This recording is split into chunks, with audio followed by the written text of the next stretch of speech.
mobali ya makasi awa mama Mwilu aza mama moko héros international. Donc mama oyo alongola biso na soni pona tango ya kala mama Eve asalaka lisumu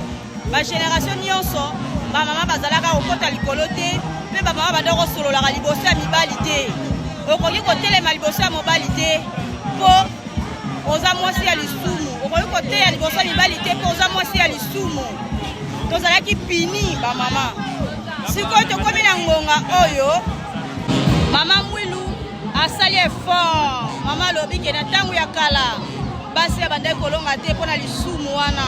ngai na kolonga donc mama Mwilu asala ke tolongwa na lisumu wana lelo tokoma kotelema liboso ya bapapa koteya tokoma kotelema na kati ya eglise koteya mpona grâce ya mama Mwilu. Mama Mwilu alongolela biso lisumu wana bamama oye son eglise na miko mama bateyaka te boteyaka na bino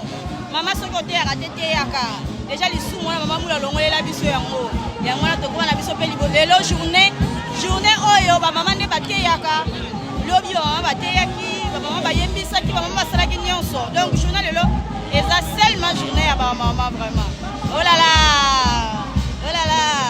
eza vraiment ya koyinda ekoki kobunga te komona yo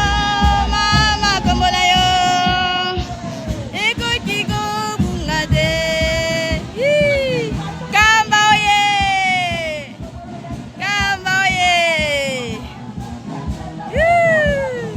komona yo mama komona yo ekoki kobunga te komona yo mama komona yo ekoki kobunga te voilà nanyaka na présenter bino esengo toza nango na kati ya kamba ezoyinda mabe olala kozala mwana babe elengi nous les kimbangistes on est bien toza na nyonso mboka ya esengo mboka ya esantu vert blanc ba angelu bakiti na se bauti likolo olalala ya boye bozwango wapi soki na kamba te bokozwango wapi kozala mwa tata soyima okiangani elengi Zambe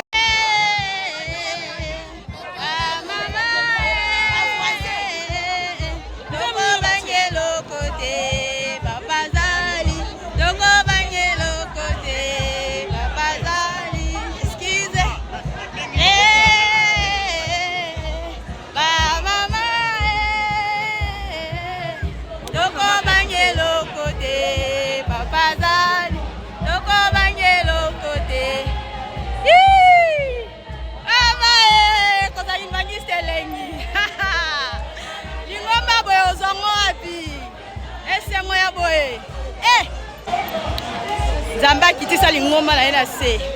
Zamba yana lingoma na yena mokili Tata Simon Kimbangu nzebe molimo mosanta kitana ba angelu na ye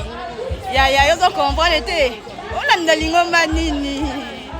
yozo nganzela ko nzela Nzambe na yo kala te église Kimbangi c'est comme église d'état église on ko tambwisa mokili odoka ya olandi Kimbangu te yo nani